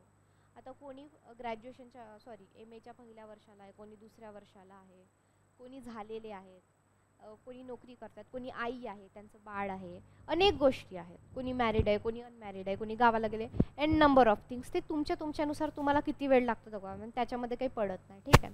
मग आता दुसरं काय आहे की तुम्ही अर्ध हे घेतलं आहे आणि अभ्यासाला महत्त्वाचं, आणि यूट्यूबवरचं समजा तुम्ही काहीतरी महत्त्वाचं बघायचं आहे, ते तुम्ही ठरवायचं आहे की आता हे तर पहिलं काम मी हे करणार आहे, म्हणजे याला मी प्राधान्यक्रम असं म्हणायचं, प्राधान्य. आणि हे फक्त अभ्यासाविषयी नाही, तुमच्या आयुष्यात पण हे तुम्हाला खूप कामी पडतं. जर तुम्हाला आयुष्यात दिवसाला 10 कामं करायची असेल तर सगळ्यात जास्त महत्त्वाचं, इम्पॉर्टंट आणि अर्जंट काम तुम्ही पहिलं केलं पाहिजे. आणि ह्या क्रमांमध्ये गडबड झाली ना, मग डोक्याला ताण येतो, टेन्शन येतं. म्हणजे हे फक्त अभ्यासापुरती नाही, तुम्ही जे रोजचं जीवन जगता किंवा तुमचं जे आयुष्य जगता त्याच्यासाठी हे प्राधान्यक्रम लावणे खूप महत्त्वाचं. याच्यावर पुस्तकं लिहिले गेली आहेत की बाबा how to prioritise your thing, do first thing first, असे त्याचे पुस्तक आहे, ठीक आहे. तर ते पुस्तकातलं तुम्हाला सांगते, ठीक आहे. मग तुम्हाला हे दोघांमधून तुमच्या परीक्षेच्या दृष्टीने काय महत्त्वाचं वाटतं हे करा. समजा आपण लिहू की बाबा आता हे वाचून वाचून बोर झालंय, परत पुस्तक वाचायची मला कंटाळा येतो, मग तुम्ही यूट्यूबचं तुमचं काय ठरलेलं असेल, समजा तुम्ही व्याकरणाचं काहीतरी बघत असाल किंवा तुमचे काही लेक्चर्स असतील ते करा, ठीक आहे. मग 2 म्हणजे हे मग तुम्ही यूट्यूब, ठीक आहे. मग आता हे थोडं अभ्यासात तुम्ही आता 3-4 तास अभ्यास केला, म्हणजे समजा घरी जाऊन एक 6:30 ते 9 पर्यंत वगैरे, मग ऑब्व्हियसली कंटाळा येतो आणि आपण मशीन नाही आहे, आपण एक ह्युमन बिईंग्स आहोत, बरोबर आहे. मग तुम्हाला असं वाटलं जे कोणी घरी होतं की ठीक आहे आता मी ब्रेक म्हणून थोडंसं टी व्ही बघणार आहे, मोबाईल बघणार आहे, किंवा ठीक आहे मला थोडंसं आता बाहेर जाऊन थोडंसं मला बोलावंसं वाटतं आहे माझ्या मित्रांसोबत, मी रिफ्रेश होईल आणि परत अभ्यासाला येऊन बसेल. मग तुम्ही तुमच्यानुसार हे करायचं आहे. तर हे जे काही झालं याला काय म्हणतात, हे प्राधान्यक्रम. ठीक आहे. मग जेव्हा तुम्ही असं करता ना तुम्हाला टेन्शन येत नाही, तुम्ही करून बघा, नक्की करून बघा. पण तुम्ही जर असे टंगडमंगड करत राहिले, म्हणजे जे आधी दिलेलं काम आहे ते तुम्ही नाही केलं आणि तुम्ही म्हटलं हां आता मी जाणार मस्त अर्धा 1 तास मस्त चहा पिणार, खाणार, मित्रांना भेटणार, मग घरी येणार कसं तरी वाटते, मग ते मोबाईल बघणार, ते स्क्रोल करत बसणार, व्हिडिओज बघणार, मग तुम्ही घरी असाल मग हां चला आता आईनी सिरियल लावली आहे बघून घेऊ दे बाबा, एखादा सिनेमा चालला आहे, काहीतरी ते हास्य जत्रा चालली आहे किंवा ते काय कॉमेडी शो चालला आहे वगैरे. हां मग हे सगळं झाल्यानंतर ना जेव्हा तुम्ही झोपायला जाल किंवा मला खूप ताण येईल, अरे मी आज काहीच अभ्यास केला नाही आहे, मॅडमच्या नोट्स रिवाईज केला नाही आहे, मॅडमनी मला सांगितलं की ते क्वेश्चन पेपर काढायला मी ते केले नाही आहे. म्हणजे हे एका दिवसाचं, आणि आपण हे रोज करून काय होतं परीक्षा जवळ येते, पण तेव्हा खूप ताण येतो, मग नाहीच केलं ना ते. पण जर तुम्ही पहिलं काम म्हणजे फर्स्ट हे करून जर बाकी कामं केले ना तुम्हाला स्ट्रेस नाही येणार. करून बघा, आजपासून चालू करा. त्याच्यामुळं काय आहे की जी सगळ्यात महत्त्वाची अर्जंट आणि इम्पॉर्टंट कामं आहे ते तुम्ही आधी करा, आणि हे झाल्यानंतर मग तुम्हाला काय करायचं ते करा. पण आपण काय करतो, उलटं करतो. आपण काय करतो, आपल्याला मनाला जे वाटतं ना, फोन पाहून घ्या, व्हिडिओ पाहून घ्या, भेटून घ्या, कॉलवर बोलून घ्या 1-1 तास, ते करतो आणि मग हे करायला जातो. तर it's not going to be work. Okay, so you have to prioritise your things, do first thing first. ठीक आहे. चला आता आपण परत पोवाड्याकडे वळूयात. त्याच्यामुळं नोट्स रिवाईज करा. हे बघा, हे सगळं जे काही आहे क्रीम आहे, ते क्रीम सारखं आहे किंवा त्याला काय म्हणू शकतो, हे असं सगळं पुस्तकातून आपण असं चिंच भिजवून ठेवतो आणि ते चिंच जेव्हा आपण पिळतो तर त्याच्यातला कोड असा बाहेर पडतो ना, म्हणजे असा त्याचं जे हे आहे किंवा रस, ऊस असतो, ऊसाचा जो काही मशीनमधून आपण काय करतो रस आणि चोथा फेकून देतो. ठीक आहे, तर तो रस आहे हा सगळा. ठीक आहे, ते चोथा जे काही आहे बाकीचं पुस्तकातलं ते बाजूला पडलेलं आहे, म्हणजे तेवढा तुमचा टाईम काय क्लासमुळे आणि ह्या सगळ्यांमुळे काय आहे वाचलेला आहे अर्थातच. ठीक आहे. तर आता वि. का. राजवाड्यांनी काय म्हटलेलं आहे, याला चंपूकाव्य असं म्हटलेलं आहे. तर ते अजून काय म्हणतात की पोवाडा हे एक प्रकारचं नाटक आहे आणि त्यात अनेक पात्र असतात, म्हणजे एक मुख्य शाहीर असतो, त्यांचा साथीदार व दोघं पोवाड्यातील व्यक्तीच्या सोंगाची बतावणी करतात. मुख्य पात्राची बतावणी म्हणजे सांगणे. तर मुख्य शाहिरी तर करतेच, परंतु त्याशिवाय नाटकामध्ये ज्याला सूत्रधार म्हणतात त्या सूत्रधाराचे तिराहितपणे जे काही कामही शाहीर करत असतो. वीरश्रींचा संचार होऊन ते वृत्तत्मय बोल शाहिराच्या मुखातून प्रतिभेतून जे काही आहे ते प्रकट होत असतात असं ते म्हणतात. ठीक आहे. आता बघा, मराठी शाहीत जो काही हा काव्य प्रकारास तत्कालीन परिस्थितीमुळे अधिक उत्तेजन प्रेरणा मिळाली असावी. म्हणजे काय की हा एखादी गोष्ट जेव्हा फेमस होते, आता जसं की रॅप सॉंग्स आहेत आपल्याकडे, DJ रॅप सॉंग्स जे काही आहे, तर लोकांची त्याला चालना मिळते, उत्तेजन मिळतं, प्रेरणा मिळते. त्याच्यामुळं काय मग ते अजून फेमस होत जातं. आपण बघतो एखादी रील जी काही ते खूप फेमस होते, व्हॉट्सअपला दिसते, फेसबुकला दिसते, इंस्टाग्रामला दिसते. तर ते जे काही आहे ते काय आहे की त्या जी काही परिस्थिती आहे तर त्या परिस्थितीमुळं काय आहे त्याला उत्तेजन आणि प्रेरणा मिळते.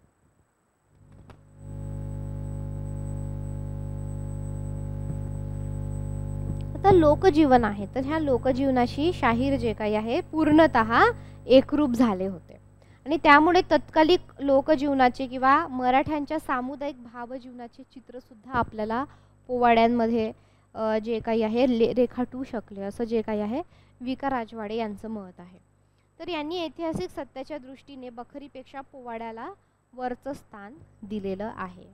आता पोवाड्यांची ही जी काही वैशिष्ट्य आहे ती मान्य करून पोवाडे म्हणजे मराठ्यांचा काव्यमय इतिहास होय. आता मगाशी तर पाहिलंच मराठ्यांचा इतिहास, पण मराठ्यांचा काव्यमय इतिहास होय असं तथ्य पारखून जे काही आहे पाहायला हवे असं सुद्धा राजवाडे म्हणतात. आता पोवाड्यातून वीर रसाचा आविष्कार होत असला तरीही आपण जर काही बाहेर बाकीचे पोवाडे बघितले तर त्या बाकीच्या पोवाड्यांमध्ये काय आपल्याला करुण रस सुद्धा दिसून येतो. म्हणजे आता उदाहरण सांगायचं असेल तर नारायणराव वांचा वध आणि त्याचबरोबर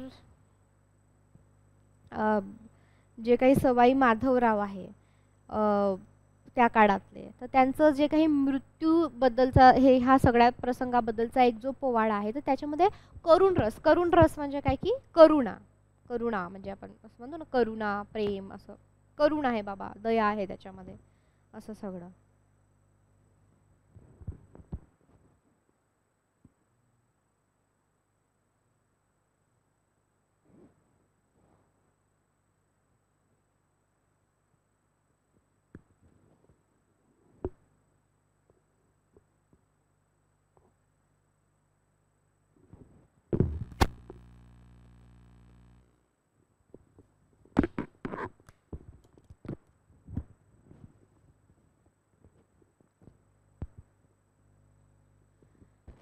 आता मला सांगा की पोवाड्यामध्ये आपल्याला कोणता रस दिसतो? पोवाड्यामध्ये कोणता रस असतो? पोवाड्यामध्ये कोणता? गुड. वीर रस आपल्याला इथे दिसतो.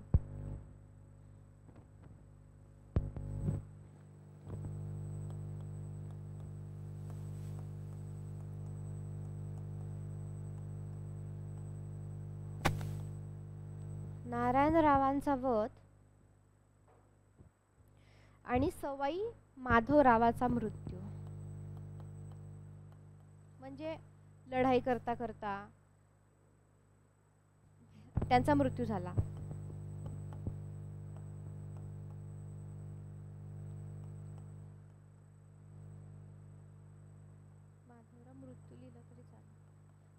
हे जे काही पोवाडे आहेत तर याच्यामध्ये आपल्याला काय दिसतो? करुण रस दिसतो.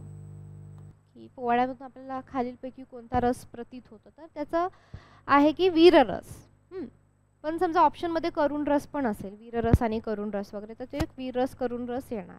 त्यातल्या त्यात सगळ्यात पहिला येणार वीररस, आणि जर ऑप्शनमध्ये करुण रस असेल तर मग तोही येईल. ठीक आहे, त्यानुसार तुम्हाला इथं लक्षात घ्यायचं आहे.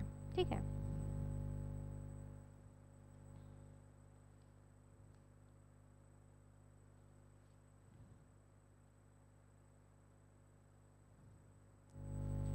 तर बघा आता नंतरचं, तर आता आपल्या पोवाड्यातून स्तुती करताना पराक्रमातील नेमका भावनाचा जो काही भाग आहे, त्यांच्या म्हणजे भावना आहेत ना काही, तर त्यात ते आलेलं आहे. जसं की एकयू माहिती, कल्पना असतील काही, अतिशयोक्ती याच्या मदतीने तो सजवला. आता म्हणजे एखादा पोवाडा लिहिला याचा अर्थ हा नाही की तो सुरुवातीपासून शेवटपर्यंत एकदम खरा आहे, तसं नाही. तर काही भाग जो काही आहे शाहिरांनी चांगला वाटावा, किंवा त्याला एक चांगला अलंकारितपणा यावा, किंवा तो अधिक चांगला वाटला म्हणून त्याला काय केलेलं आहे? सजवलेलं, नटवलेलं आहे. ठीक आहे, म्हणजे अजून चांगला होण्यासाठी. ठीक आहे, अशा प्रकारे. तर आता अव्वल इंग्रजी काळातील काही पोवाड्यांचा अपवाद वगळल्यास बहुतांश पोवाडे जे काही आहे पराक्रमी, आदर्श व्यक्तींच्या जीवनावर आणि कर्तृत्वावर आधारित होते. आता त्यांचे जर वर्णन जसे त्यात होते तसे निर्माण केलेल्या आदर्शांची पूजाही होती. म्हणजे काही काही आदर्श घालून दिलेले त्याच्यामध्ये होते, की जसं की शिवाजी महाराजांच्या काळामध्ये आपण पाहिलेलं आहे की अनेक लोकांनी, की शिवाजी महाराज काय होता? जाणता राजा होता, तो रयतेचा राजा होता. ते फक्त त्यांचं राज्य नव्हतं, ते रयतेचं राज्य होतं, लोकांचं राज्य होतं. म्हणून काय की लोक म्हणजे त्यांच्यासाठी मरायला सुद्धा तयार होते. म्हणजे एक जी काही काय म्हणू शकतो आपण, लढाई म्हणू शकतो की काय, तर लढाई अशी होती की तिथे माहीत होतं की कोणतरी येणार आहे. तर अशा वेळे जे काही आहे की शिवाजी महाराजांसारखा वेशभूषा केशभूषा करून एक जो मावळा आहे, किंवा मावळा म्हणण्यापेक्षा एक जी व्यक्ती आहे ती तशी झाली, आणि तिला माहीत होतं की आपल्याला इथे मरण येणार आहे.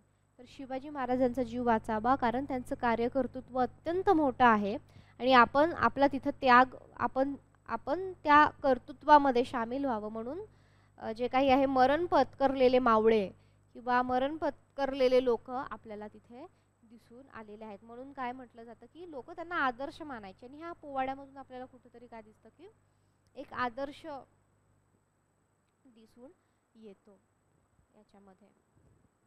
आता त्यानंतर जे काही आहे तर असे गुणवर्णन तर आपल्याला होतेच त्याच्यामध्ये. तर त्याचबरोबर श्रोत्यांच्या वीरत्वाला आणि राष्ट्रीय भावनाला त्यामध्ये आव्हानही केलं होतं की गुणवर्णन, आज्ञा हे पोवाड्यांचे स्वरूप लक्षात घेऊन राष्ट्रीय भावनेलाही आवाहन गुण त्याच्यामध्ये, म्हणजे एक राष्ट्रीयताही आपल्याला दिसून येते की कसे कसे राजे पराक्रम वीर होऊन गेलेले आहेत. शूर मर्दाचा पोवाडा शूर मर्दाने ऐकावा अशी जाणीवही त्यांनी करून दिलेली आहे. तर ह्या गुणविशेषांमुळे मर्यादित अर्थाने काय होईना पण पोवाड्यांना शिवकाल आणि पेशवकालातील राष्ट्रीय कविता असे म्हणता येईल.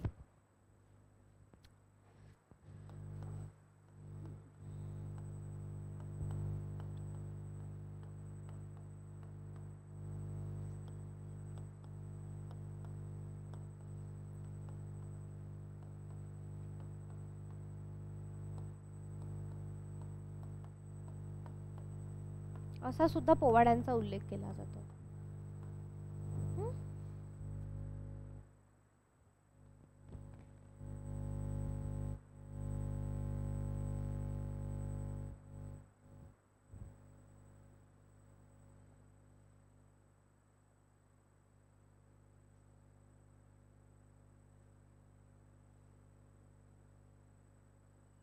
ठीक आहे, झालं लिहून.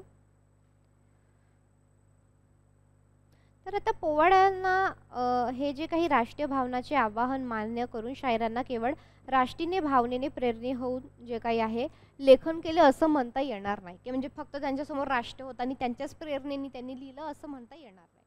हे एक वन ऑफ द पॉइंट आहे याच्यातला.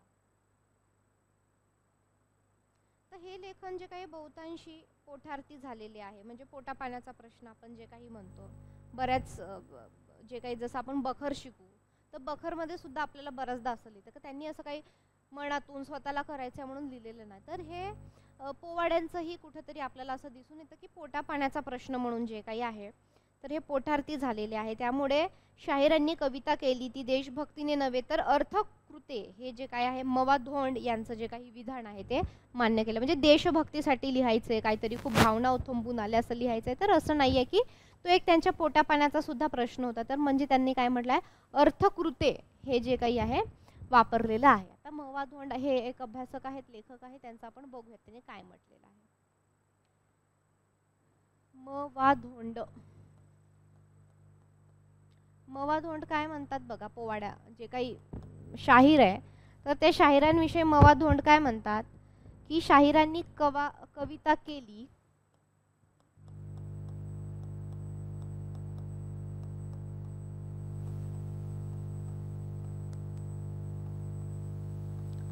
ती देशभक्तीने नव्हे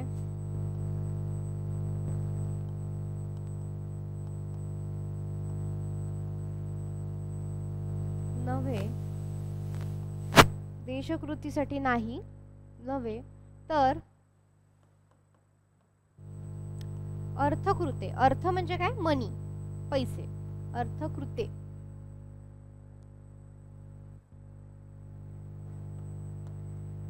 म्हणजे पैशांसाठी. ज्यांना अर्थकृते याचा शब्द अर्थ समजत नाही त्यांनी साईडला पोटासाठी किंवा पैसे पोटांसाठी, पोटार्थी असं लिहिलं तरी चालेल.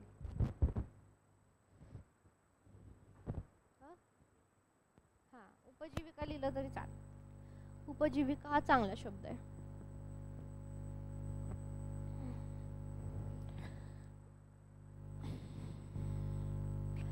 आता बघा, आपण जर प्राचीन मराठीत म्हणजे आतापर्यंत जर काही विचार केला पोवाड्यांचा तर जवळपास सुमारे 300 पोवाडे उपलब्ध आहे.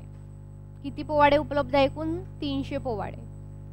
लिहून घ्यायचे सगळ्यांनी की 300 पोवाडे उपलब्ध आहे आणि त्यापैकी जे काही आहे शिवकाळातील 4 पोवाडे आहे. लिहून घ्या सगळ्यांनी. त्यापैकी शिवकाळातील 4 पोवाडे आहेत, शाहू काळातील 3 पोवाडे आहेत. शाहू काळ, शाहू महाराजांचा काळ होता त्याला शाहू काळ म्हणतात. तर शाहू काळातील 3 पोवाडे, पेशवे काळातले 150 पोवाडे.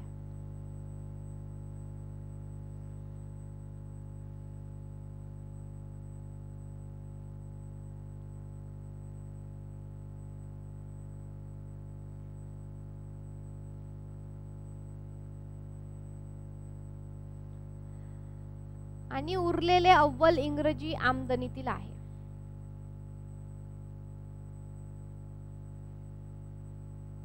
आणि उरलेले जे काही 150 कशातले आहेत, म्हणजे सगळ्यात जास्त जवळपास पेशवेकाल. म्हणजे असं विचारला आपल्याला प्रश्न की कोणत्या काळातले सगळ्यात जास्त पोवाडे, तर आपल्याला माहित पाहिजे पेशवे काळामधले. ठीक आहे. तर आता बघा, पेशव्यांचा जो काळ होता किंवा पेशवकाल होता, तर ह्या पेशवे काळातील 150 आपल्याला माहिती आहे. तर सवाई माधवराव आणि दुसरे बाजीराव यांच्या काळावर अधिक पोवाडे आहेत.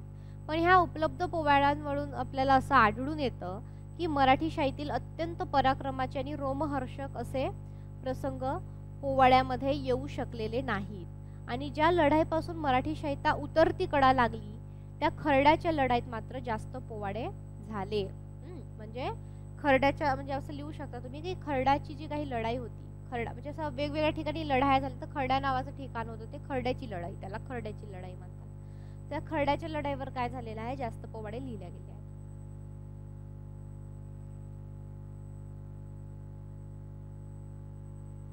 त्यानंतर संभाजी, राजाराम असेल, पहिरा बाजीराव असेल, तर यांच्या जीवनाकडे काय आहे, शाहिरांचं फारसं लक्ष गेलं नाही. म्हणजे काही त्यांच्यावर फारसे पोवाडे नाहीये. आता बघा, थोडंसं लक्ष द्यायचं इकडे. आता जे शाहिरांनी पोवाडे लिहिले, तर ते काही स्वयंपूर्त नाही, म्हणजे स्वतःच्या मनाने लिहिलेलं नाही. जसं एखादा कवी, एखादा लेखक स्वतःच्या मनाने काहीतरी कादंबरी लिहितो, कविता लिहितो, कथा लिहितो, तर ते काही शाहिरांनी स्वतःच्या मनाने लिहिलेलं नाहीये. त्यांचे लेखन आज्ञेवरून झालं किंवा कुणाच्या तरी सांगण्यावरून झालं. आणि ह्या रचनेसाठी गाव, वतन, इनाम, मोकासा अशी काहीतरी बक्षिसांची अपेक्षा त्यांच्या मनी बाळगली होती. म्हणजे काही अर्थकृत्य का, म्हणजे आता अर्थ पैशांसाठी किंवा बक्षीस मिळतंय ह्या अपेक्षांनी जे काही होते. आता शिवरायांचा जो काही वीरमल गायल्यामुळे त्यांनी इनाम घोडा बक्षीस दिला, म्हणजे घोडाच मिळतोय. शेरभर सोन्याचा तोडा हातात घातला. तर असे अग्निदासाने अफजल खान वधाच्या शेवटी सांगितलेले आहे. तर शिवरायांनी आपणास बोलून आणले व पोवाडा करवला आणि त्या पोटी 1000 रुपयाचा तोडा हातात घातला, असे शाहीर तुळशीदास तानाजी मालुसऱ्यांवरील पोवाड्यात सांगतो. म्हणजे तुळशीदासांनी तानाजी मालुसरे यांच्यावर जे काही आहे ते पोवाडा लिहिलेला आहे. तर आपल्याला माहित आहे की तानाजी मालुसरेंचं तुम्हाला वाक्य माहित आहे का एखादं? तानाजी मालुसरेंचंच वाक्य आहे का ते? गड आला पण सिंह गेला, की बाजीप्रभू देशपांडेंचं आहे? कोणाचं आहे? तर तानाजी मालुसरे असू दे किंवा बाजीप्रभू देशपांडे असेल, तानाजी मालुसरे असेल, तर यांनी काय केलेलं आहे की आधी स्वतःला ठेवलं आणि नंतर कुटुंबाला ठेवलंय. म्हणजे काय की त्यांनी म्हटलंय की आधी लगीन रायबाचे मग आधी लगीन कोंढाण्याचे मग रायबाचे. म्हणजे शिवाजी महाराजांनी जेव्हा सांगितलं की आपल्याला आता कोंढाणा सर करायचंय, कोंढाणा काय आहे, किल्ला आहे. आपले वेगवेगळे किल्ले आपल्याला माहिती आहे, रायगड आहे, पन्हाळगड आहे, शिवनेरी आहे, अनेक आहेत. तर आपल्याला काय आहे की काय म्हणू शकतो आपण त्याला. तर मग जेव्हा असं म्हटलं, तर मग शिवाजी महाराजांनी म्हटलं की बाबा तुझ्या मुलाचं लग्न आहे तर तू नको येऊ, मी तुझ्या बदली कोणाला तरी पाठवतो किंवा काय असेल ते. तर मग त्यांनी काय म्हटलं की नाही, आधी लगीन कोंढाण्याचे मग रायबाचे. पहिला आधी कोंढाण्याची आपण जी काही लढाई आहे ती सर करून येऊ आणि मग मी माझ्या मुलाचं लग्न करेल किंवा लग्न होईल त्याचं. ठीक आहे. तर म्हणजे हा जो काही प्राधान्यक्रम, इथं पण कसं प्राधान्यक्रम की 2 कामं होती, स्वतःच्या मुलाचं लग्न होतं आणि इकडं आहे कोंढाणा जो काही आहे तो जिंकायचा होता किंवा लढायचा होता. तर मग त्यांनी पहिली प्रायोरिटी याला दिली, तो जिंकून आलं की मग लग्न करू वगैरे. पण दुर्दैवाने ते तिथे धारातीर्थी पडले, ते परत येऊ शकले नाही. मग शिवाजी महाराजांनी रायबाचं जे काही आहे ते असं लागलं. तर मग यावर जे काही आहे मग ते बोलवून घेतलं आणि शिवाजी महाराजांनी आणि पोवाडा वगैरे करायला सांगितला. तर अशा प्रकारच्या गोष्टी आपल्याला सॉरी अशा प्रकारच्या हे आपल्याला पोवाड्यातून माहीत पडतात. म्हणजे आज आपल्यापर्यंत तानाजी मालुसरे इतक्या चांगल्या रीतीने किंवा बाजीप्रभू देशपांडेंची महती, त्यांचा पराक्रम इतक्या चांगल्याप्रमाणे दिसतो आहे, तर तो केवळ ह्या पोवाड्यांचं पण एक आपल्याला म्हणजे पोवाड्यांमुळे सुद्धा आपल्याला कळलेलं आहे. म्हणजे जितकं कविता, काव्य, गाणं जितकं आपल्याला समजतं, म्हणजे त्याच्यातून असं पटकन झटपट खूप मोठा अर्थ समजून जातो, तसं वाचण्याचे लोक कष्ट घेत नाही. तर ह्या पोवाड्यातून जे काही आहे, आजही स्टेट बोर्डच्या पुस्तकांच्या मराठीच्या पुस्तकामध्ये पोवाडे आपल्याला पाहायला मिळतात इतर ठिकाणी. तर ते माहीत होतं लहानपणापासून की तानाजी मालुसरे अशी व्यक्ती होती, बाजीप्रभू देशपांडे अशी व्यक्ती होती. आपल्याला हे सगळं याच्यातून जे काही माहीत आहे, तर त्यातल्या त्यात आपल्याला पोवाड्यांबद्दल सांगायचं झालं तर पोवाडे हे जास्त पुरुषांवर, त्यातल्या त्यात पुरुषांवरच सगळ्या लिहिल्या गेल्या. तर स्त्रियांवर काही पोवाडे वगैरे लिहिलेले नाही. आता जे कोणी नंतर डिस्क्रिप्टिव्ह वगैरे असं असेल, तुम्हाला डिस्क्रिप्टिव्ह म्हणजे काही लिहायचं असेल, तर तुम्ही आपण सगळं यांनी लिहितो ना. हे पोवाडे फक्त पुरुषांवर लिहिलेले आहे, स्त्रियांवर काही पोवाडे नाही. तर हे त्याचा एक ड्रॉबॅक म्हणू शकतो. आणि ड्रॉबॅक पण आहे, आणि तेव्हा मे बी तेवढं पराक्रम किंवा वीरत्व जे काही झालंय त्याच्याकडे लक्ष गेलं नसावं, किंवा त्याला तेवढं महत्त्व दिलं नसावं, असंही एक असू शकतं. पण काही त्याच्यामध्ये होते ना बरेच, जसं की किंवा जिजामाता आहे, तर त्यांनी बरंच काम केलेलं होतं. त्यानंतर झाशीची राणी आहे, म्हणजे त्या काळातल्या अशा या प्रकारे. ठीक आहे. त्यानंतर आता प्रभाकर आणि परसराम हे जे काही शाहीर आहेत, तर हे इंग्रजी आमदानीपर्यंत जिवंत होते. स्वराज्य शासनाच्या उलटापालतीत त्याचा आधार गेला आणि केवळ पोटासाठी वाटतील त्याची खुशामत करण्याचा प्रसंग त्यांच्यावर आला. अशा कवितेत ओज कसे येणार, म्हणजे काय नंतरचं जे काही त्याचं हे आहे, त्याचा प्रभाव म्हणू शकतो, किंवा त्याची तीव्रता कमी होत गेली. नंतर ते फक्त एक पोटापाण्याचा विषय जो काही आहे पोवाडे बनून राहिला. आणि मग खुशामत करण्याचा प्रसंग असेल काय, मग त्याच्यामध्ये ओज नव्हतं त्या याच्यामध्ये. की जसं की आपण एखादं देशभक्तीचं गाणं ऐकतो 15 ऑगस्टला किंवा 26 जानेवारीला, तर त्याच्यामध्ये कसं असतं, आपण ते ऐकतो, कुठेतरी जातो मोठमोठ्यानी, तर आपल्याला ते देशभक्ती जागृत होते. की आता जसं म्हटलं की ए मेरे वतन के लोगो जरा आँख में भर लो पानी, जो शहीद हुए हैं उनकी जरा याद करो.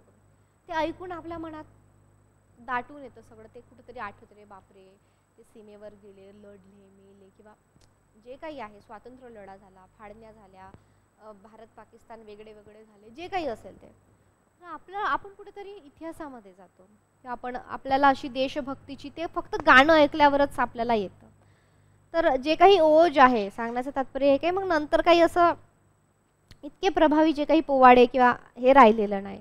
ज्यांनी पेशवे दरबार, सवाई माधवराव, बाजीराव, नाना फडणवीस, महादजी शिंदे यांच्या जीवनावर व कर्तृत्वावर पोवाडे रचले, त्यांनाच स्प्रिंगल साहेबांच्या मोजणीच्या हापसीवर जे काही आहे, मुंबईच्या पेनस्तेची जे काही आहे, किंवा जगन्नाथ शंकर शेठ आहेत, तर यावर जी काही आहे रचण्याची, म्हणजे मग त्यांनी कोणावरही जसे भेटेल, जसे लोक भेटेल, जे पैसे देत आहेत किंवा जे हे करतात, तर त्यांच्यावर त्यांनी ह्या ज्या काही आहे त्या गोष्टी केलेल्या आहे, आपल्याला असं दिसून. ठीक आहे, समजलं तुम्हाला इथपर्यंत क्लिअर झालं.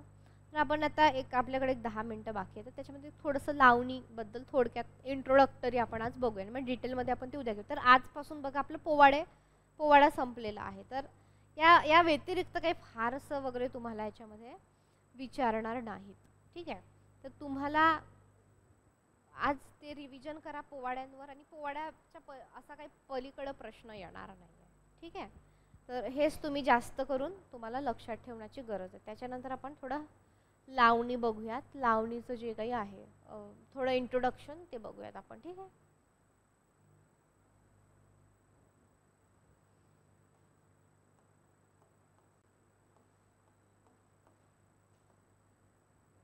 ठीक आहे, आपण जे काही आहे ते लावणीचं थोडं थोडक्यात आपण इंट्रोडक्शन जे काही आहे ते आपण ते बघणार आहोत. ठीक आहे, तर लावणीविषयी तुम्हाला काय माहिती आहे? तर बघा, आता जेव्हा आपण शाहिरी बघत होतो तर त्याचं दुसरं अंग किंवा त्याचा जो दुसरा भाग आहे तो काय आहे, लावणी.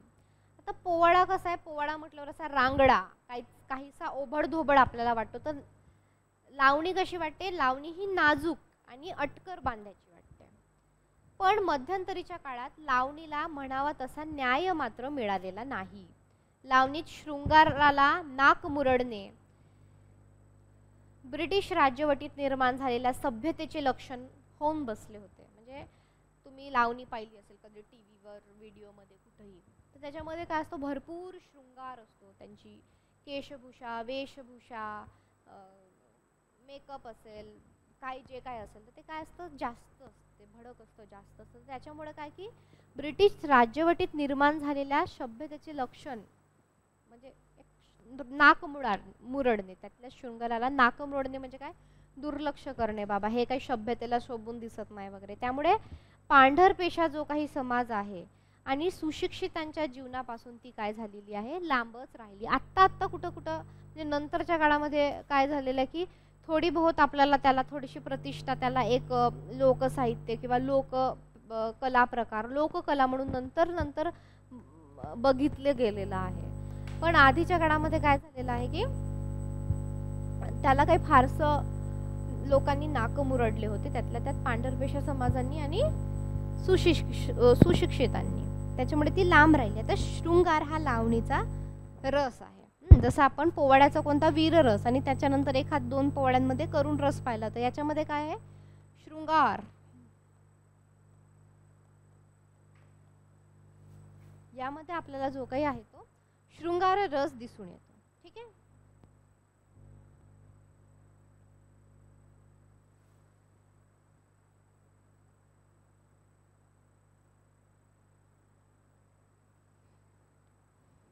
तर सजण व सजणी यांची मनाला धुंद करणारी चित्रे, सजन व सजणी यांची मनाला धुंद करणारी चित्रे तर लावणीत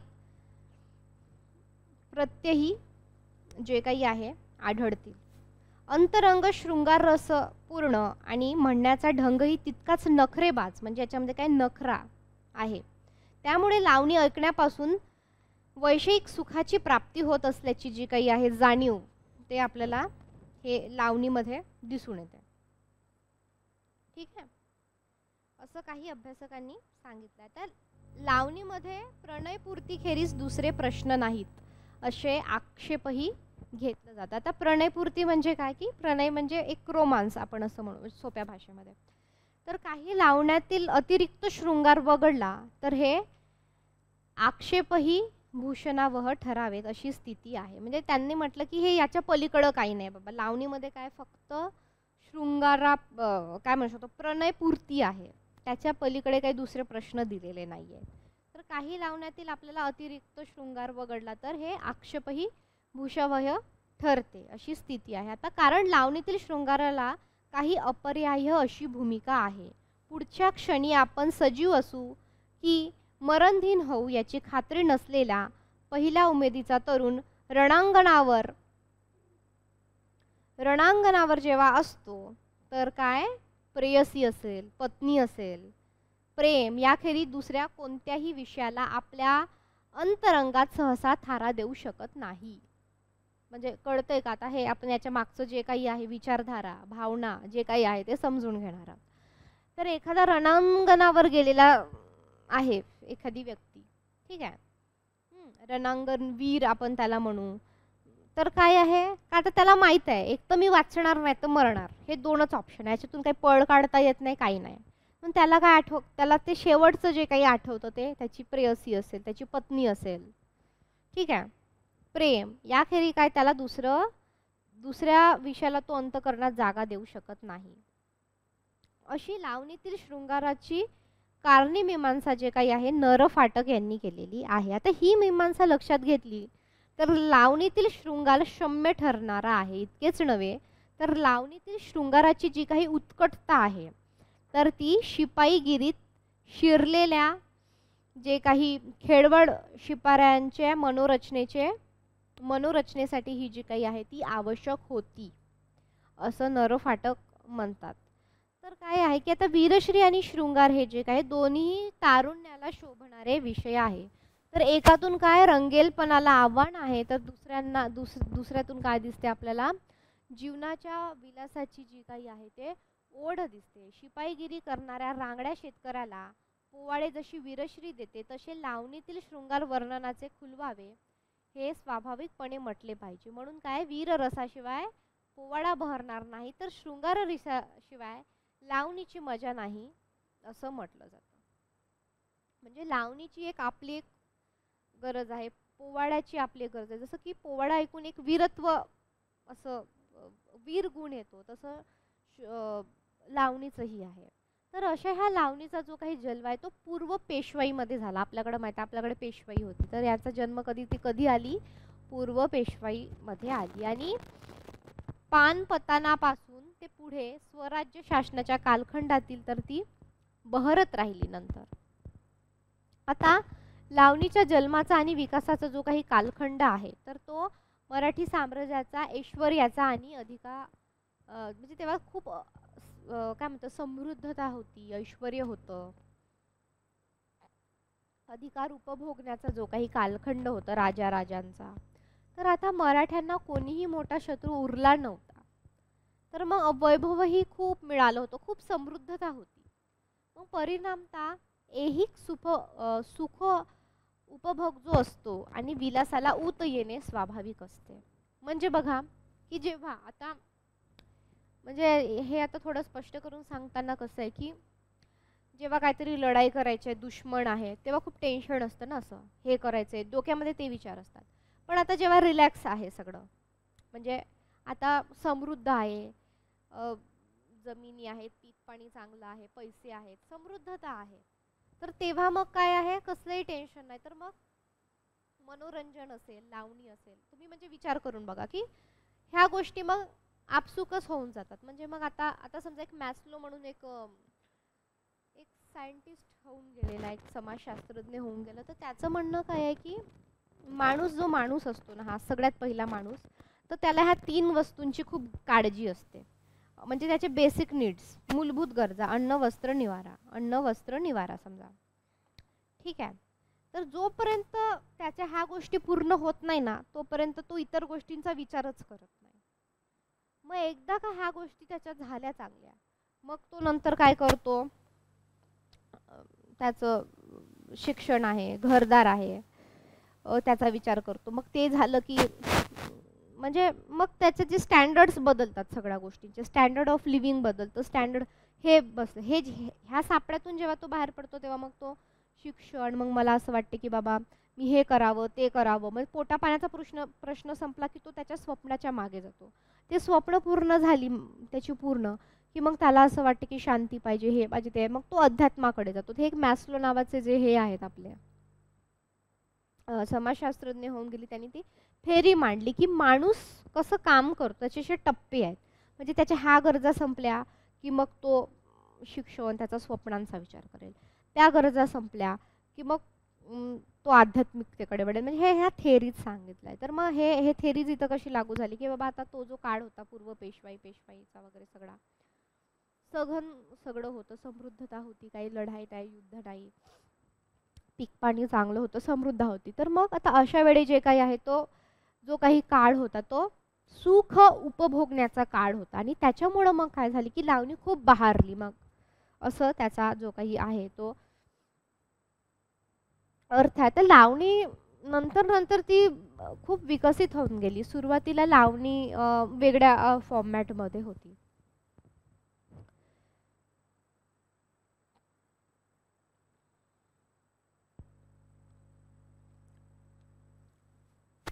आता तर लावणीची जी काही निर्मिती आहे, तर याच्याविषयी ना अनेक वेगवेगळी मतं आहेत. जसं की उदाहरणार्थ आता लावणी शब्द कुठून आला, कसं काय वगैरे ते थोडंसं बघूया. म्हणजे असे मतांतरे आहे, म्हणजे वेगळे मतांतरे की वेगवेगळे असे मतं आहेत.